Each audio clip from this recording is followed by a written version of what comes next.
Welcome to this walkthrough of LeetCode problem number 545, Boundary of Binary Tree. In this problem, we'll explore how to traverse a binary tree and extract its boundary in a specific order. Let's dive into the details and break down the steps to solve this problem effectively. The problem asks us to identify the boundary of a binary tree, which consists of the nodes that appear along the outside of the tree when viewed from the top down, left to right. This boundary is composed of four specific parts. First, the root node, if it exists, is always included. Second, the left boundary, which includes nodes along the left edge of the tree, excluding the root and any leaf nodes, unless the tree only consists of the root. Third, all the leaf nodes, which are included in left to right order, no matter where they appear in the tree. Finally, the right boundary, which is made up of nodes along the right edge of the tree, excluding the root and leaf nodes, and is traversed in bottom-up order. The task is to return the values of these boundary nodes in a single list, following this specific traversal order: root, left boundary, leaves, and right boundary.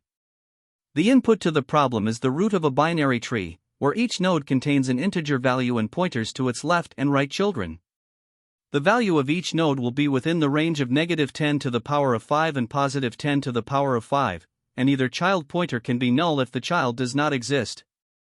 The output is a single list of integers that represents the boundary nodes of the tree in the specified traversal order. To better understand this, let's look at an example. Suppose the binary tree includes the root node with a value of 1, which has a right child 2. Node 2 further branches into 2 children, with 3 on the left and 4 on the right. In this case, the root node is 1, which is added to the boundary first. The left boundary is empty because the root has no left child.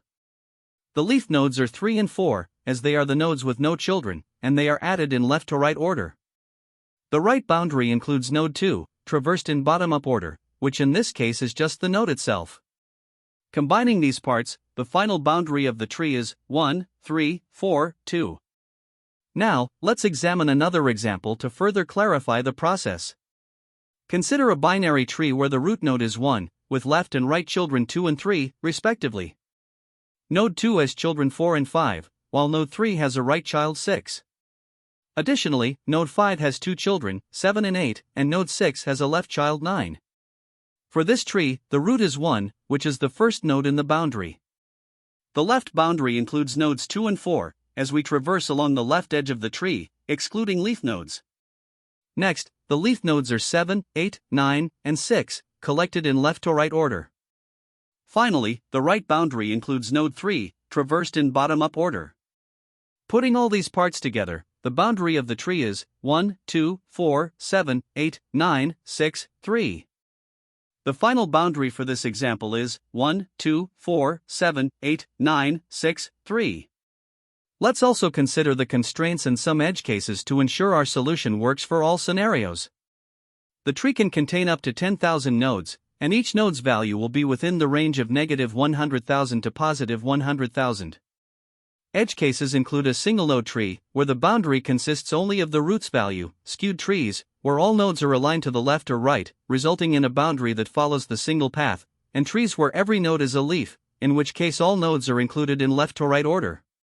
An empty tree is not a valid input, as the problem guarantees at least one node will be present.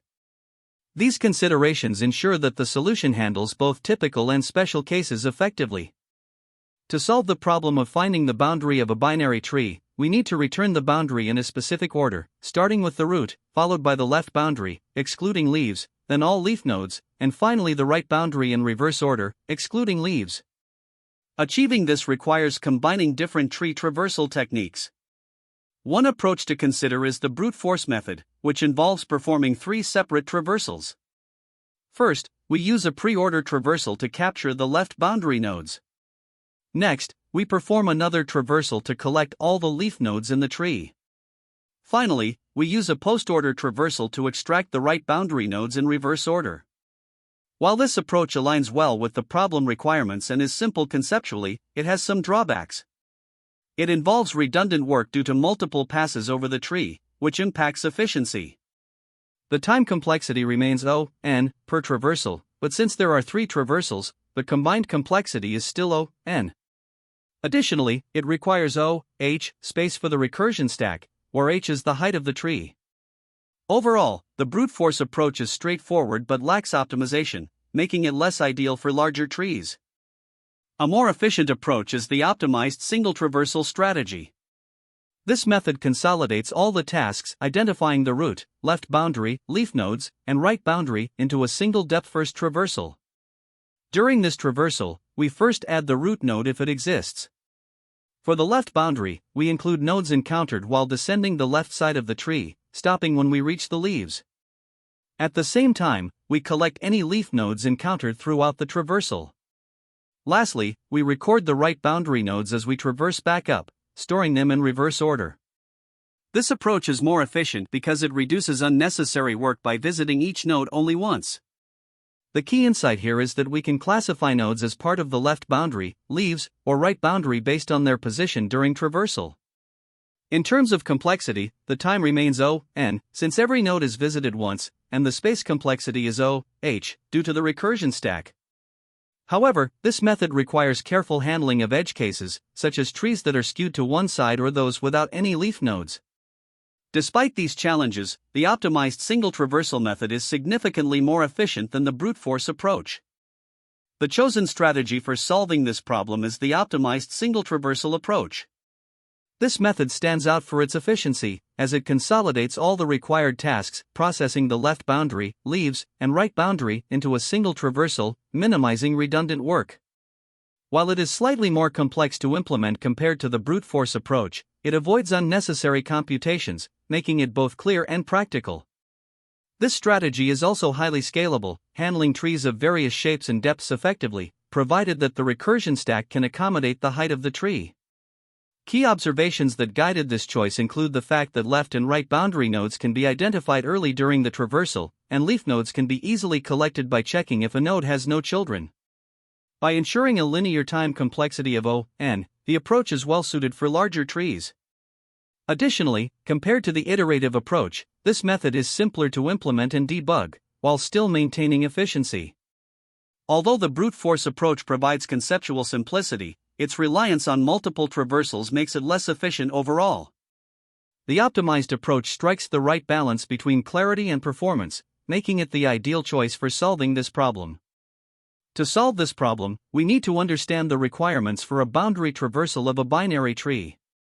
The traversal is defined in a very specific order. First, we include the root node. Then, we traverse the left boundary of the tree, but we exclude leaf nodes to avoid duplication. Next, we collect all the leaf nodes from left to right, ensuring that we capture every single leaf regardless of which subtree it belongs to. Finally, we gather the nodes of the right boundary, but this time, we exclude the leaves again and reverse the order of these nodes before adding them to the result. In essence, this traversal combines aspects of pre-order and post-order traversals, but with these special conditions to handle duplicates and maintain the correct order. To break the problem into manageable parts, we define 3 helper functions, one for traversing the left boundary, one for collecting the leaf nodes, and one for traversing the right boundary in reverse. Additionally, we need to handle edge cases, such as when the tree is empty, in which case we simply return an empty list. If the binary tree has only one node, that single node serves as the root, the left boundary, the right boundary, and the only leaf, so we simply return it as the boundary. Now, to perform the traversal, we start by adding the root node to the boundary list. Then, we use the helper function getLeftBoundary to traverse down the left edge of the tree, stopping at the first leaf node to ensure no duplication. After that, we use the getLeaves function to collect all the leaf nodes in left to right order, capturing every leaf in both the left and right subtrees. Finally, we gather the right boundary using the getRightBoundary function, which traverses the tree in a way that the nodes are collected from bottom to top and then reverses their order to ensure it matches the required output. Once we have the results from all 3 traversals, we concatenate them into a single boundary list. Throughout this process, we rely on a single list structure to store the nodes in order, and optionally, a stack to simplify reversing the right boundary. The implementation begins by checking if the root is null, in which case we return an empty list since there's no tree to traverse. Next, we define the getLeftBoundary function, which collects nodes along the left edge of the tree. Starting from the root's left child, we traverse downwards, adding nodes to the boundary list as long as they are not leaf nodes. At each step, we prioritize moving left, but if a left child is not available, we move to the right child. This ensures we stay along the boundary. Similarly, the getLeaves function performs a depth-first traversal to collect all the leaf nodes. If a node is a leaf, we add its value to the list, otherwise, we recursively explore its left and right children. The getRightBoundary function works in a similar way to getLeftBoundary, but it collects nodes along the right edge of the tree. It traverses downwards, skipping leaf nodes, and prioritizing right children over left children. Once the traversal is complete, the collected nodes are reversed before being added to the boundary list. These helper functions allow us to modularize the traversal process and handle each part of the boundary separately. To identify leaf nodes, we define the isLeaf function, which checks if a node has no left or right children. Using this function, we initialize the boundary list. If the root itself is not a leaf, we start the boundary list with the root node's value. Then, we call getLeftBoundary with the root's left child to collect the left boundary nodes. The getLeaves function is called with the root to gather all the leaf nodes from both subtrees. Finally, we call getRightBoundary with the root's right child to collect the right boundary nodes in reverse order. With these three components, left boundary, leaves, and right boundary, we concatenate the results into the final boundary list and return it. Key insights to note are the steps taken to avoid duplicates. For instance, the root and leaf nodes are explicitly excluded from the left and right boundary traversals. This ensures that each node appears in the result exactly once. Additionally, reversing the right boundary guarantees that the traversal order matches the problem's requirements. These considerations, combined with proper edge case handling, ensure the robustness of the solution. Analyzing the time complexity, the algorithm processes each node in the tree exactly once. This is because the getLeftBoundary, getLeaves, and getRightBoundary functions each traverse distinct parts of the tree without overlap. Therefore, the time complexity is O(n), where n is the total number of nodes in the tree. The space complexity is determined by the recursion stack used during the depth-first traversal of the getLeaves function. In the worst case, the height of the tree, h, determines the maximum stack depth. Hence, the space complexity is O(h). The algorithm also handles edge cases gracefully. For instance, if the tree is empty, we return an empty list. If the tree contains only a single node, that node is returned as the boundary. The algorithm can also handle trees with only left or right subtrees, ensuring that all nodes are included in the correct order. In the case of a tree with only leaf nodes, all nodes are treated as leaves, and the result includes them in left to right order. Let's bring everything together with an example. Consider the input tree with the structure shown. The root node is 1, so we start our boundary traversal with 1. For the left boundary, we traverse downward from node 2 and stop before reaching the leaf nodes, resulting in 2. Next, we gather all the leaf nodes, which include 4, 7, 8, and 9, in left to right order. Then, for the right boundary, we traverse from node 6 to node 3, excluding leaf nodes, and reverse the collected nodes, giving us 6, 3. Combining these results, the final boundary traversal is 1, 2, 4, 7, 8, 9, 6, 3. This example illustrates how the algorithm achieves the correct order while avoiding duplicates. By modularizing the traversal into distinct components, we can handle each part of the boundary efficiently and ensure that the output satisfies the problem's requirements.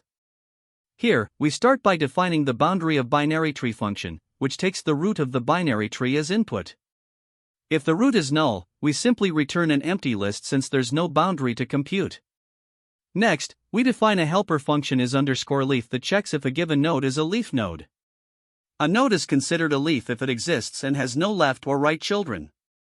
We then define add_left_boundary, a function responsible for adding the left boundary nodes to the boundary list. This function iterates through the left edge of the tree, appending each node's value to the boundary list unless the node is a leaf. If a node has a left child, we traverse to it, otherwise, we move to its right child.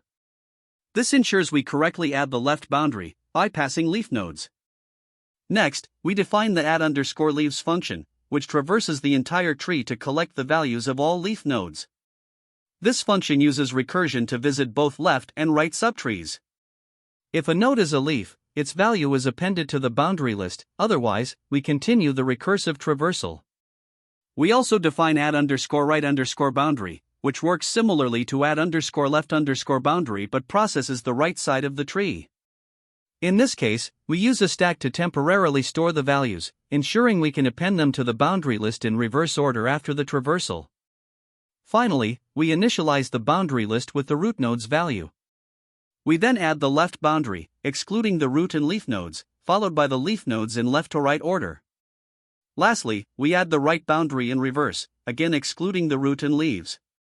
The function returns the complete boundary list as the result. Here, we start by defining the boundary of binary tree method, which takes the root of a binary tree as input and returns a list of integers representing the tree's boundary. The first step is to handle the edge case where the root is null. If the tree is empty, we simply return an empty list.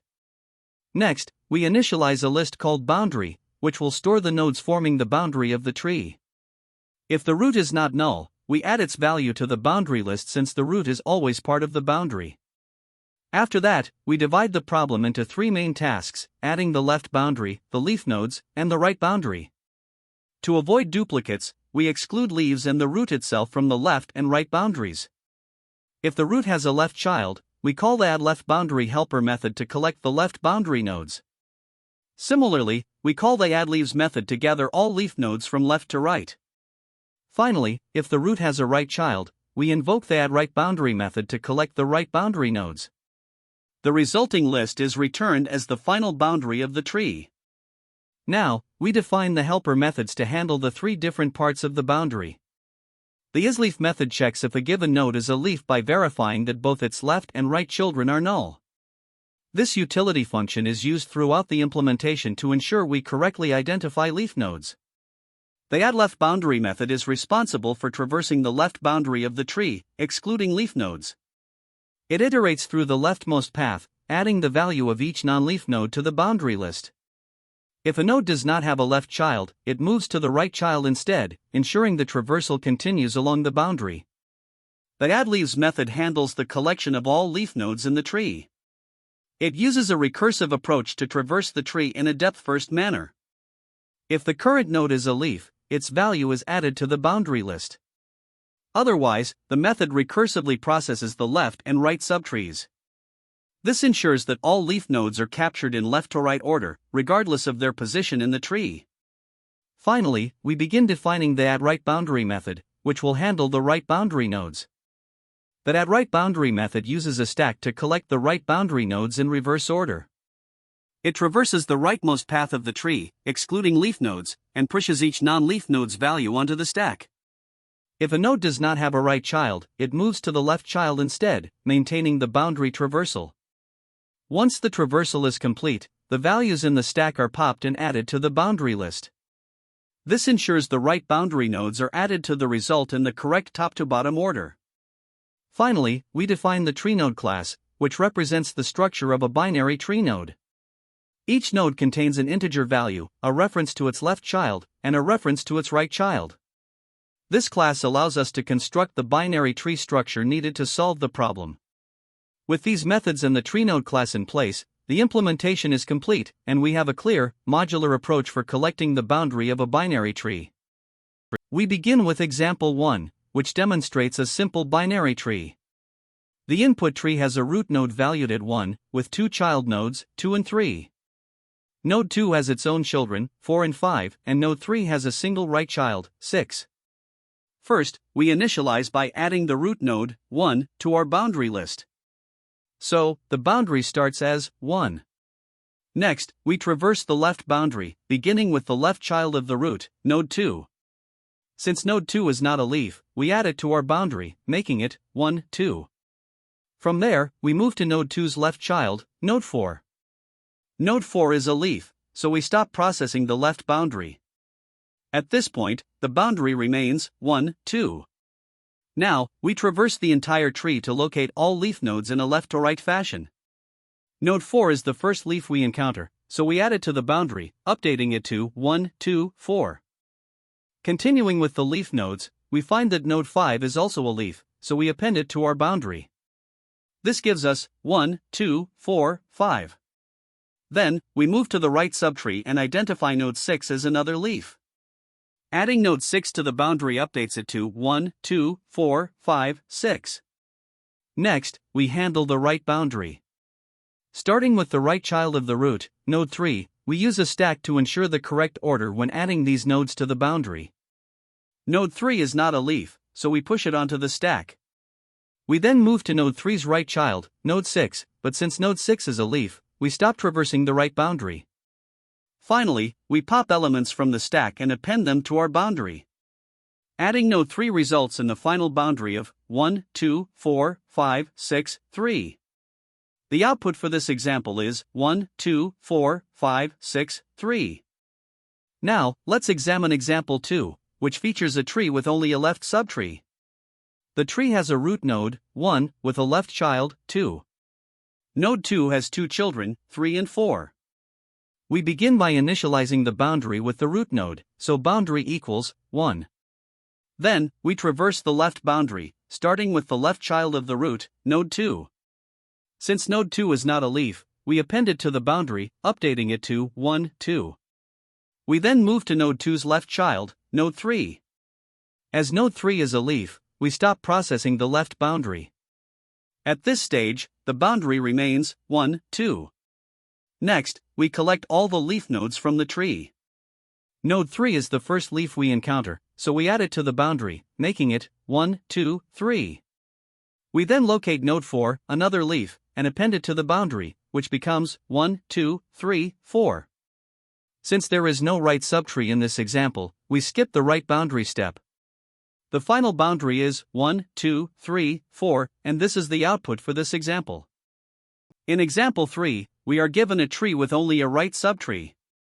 The tree consists of a root node, 1, with a right child, 2, which itself has a right child, 3. First, we initialize the boundary with the root node, so boundary equals 1.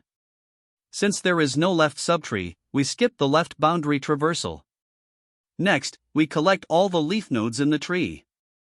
Node 3 is the only leaf, so we append it to the boundary, updating it to 1, 3.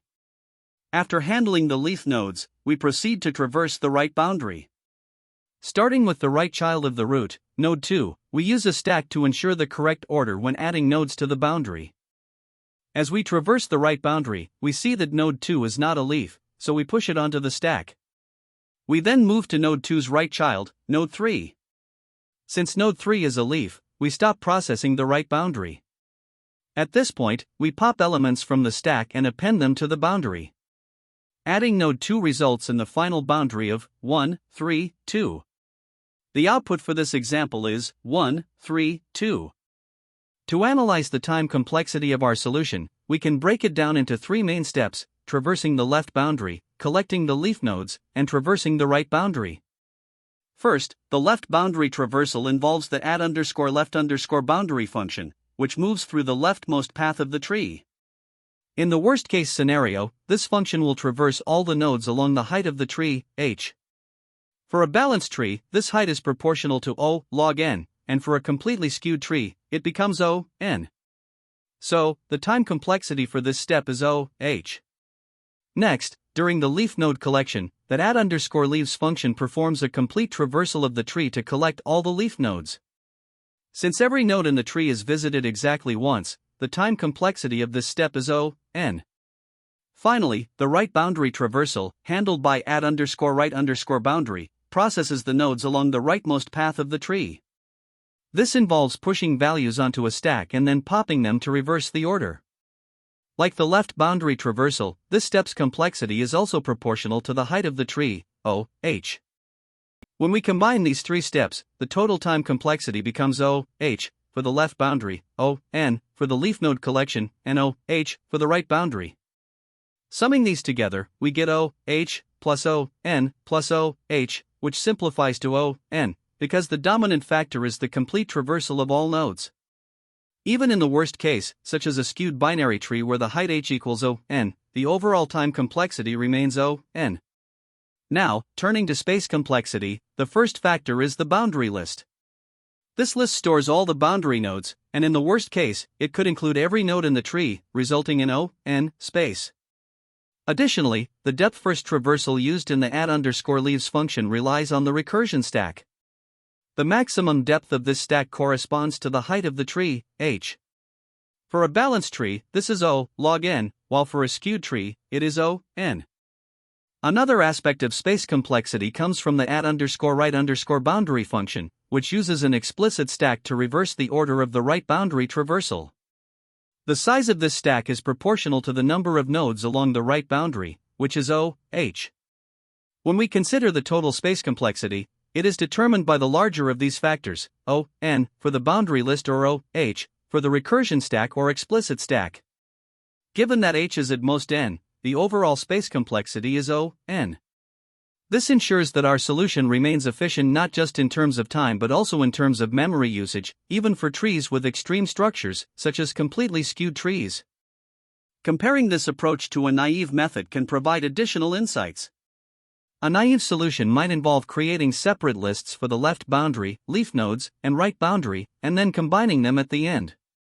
While the time complexity would still be O, n, due to the full traversal of the tree, the space usage could be less efficient because of the additional lists.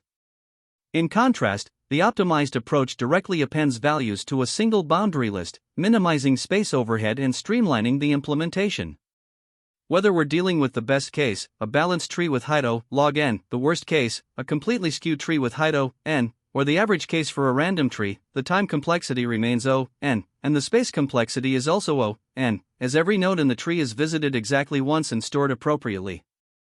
To solidify our understanding, we can rely on a mathematical proof for the big O complexity.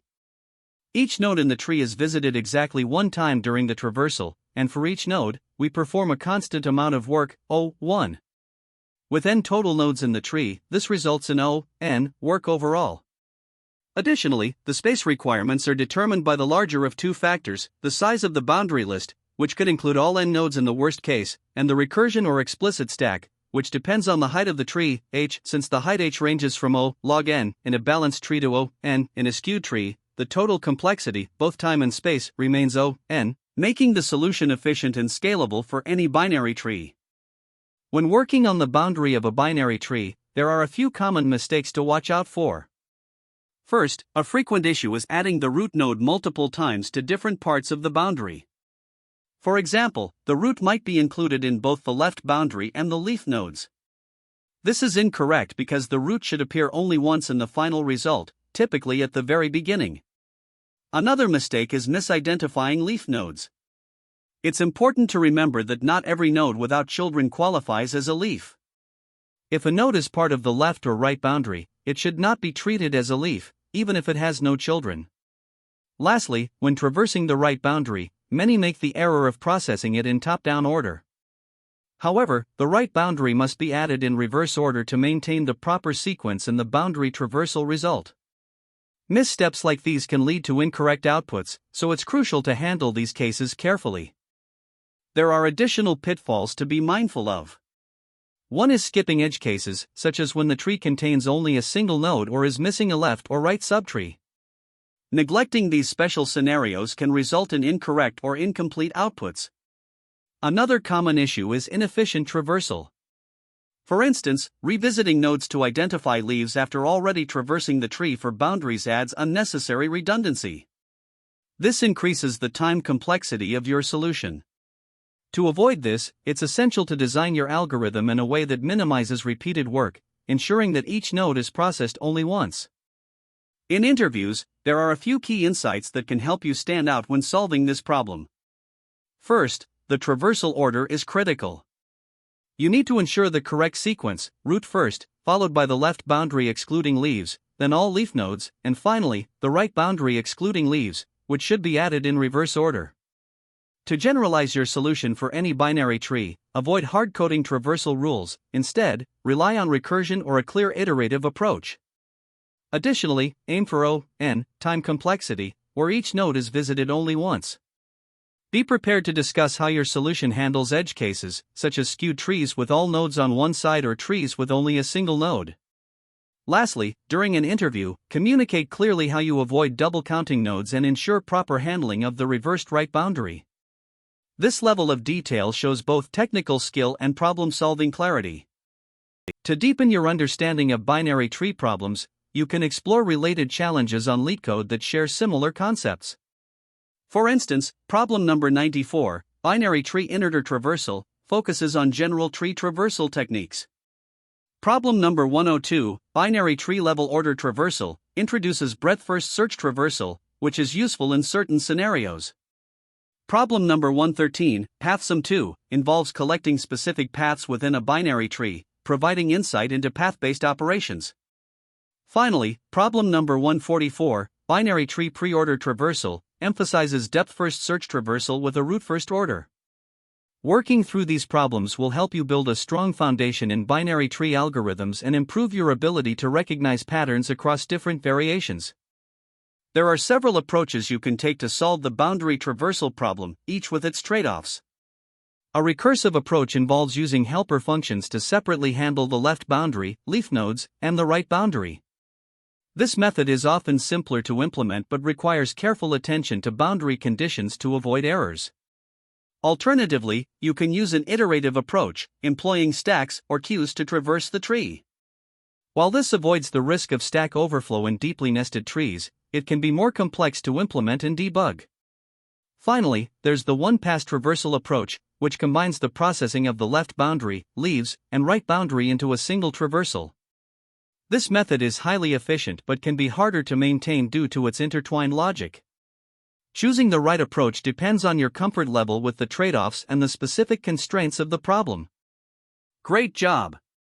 In this session, we covered how to solve the boundary of binary tree problem using tree traversal techniques.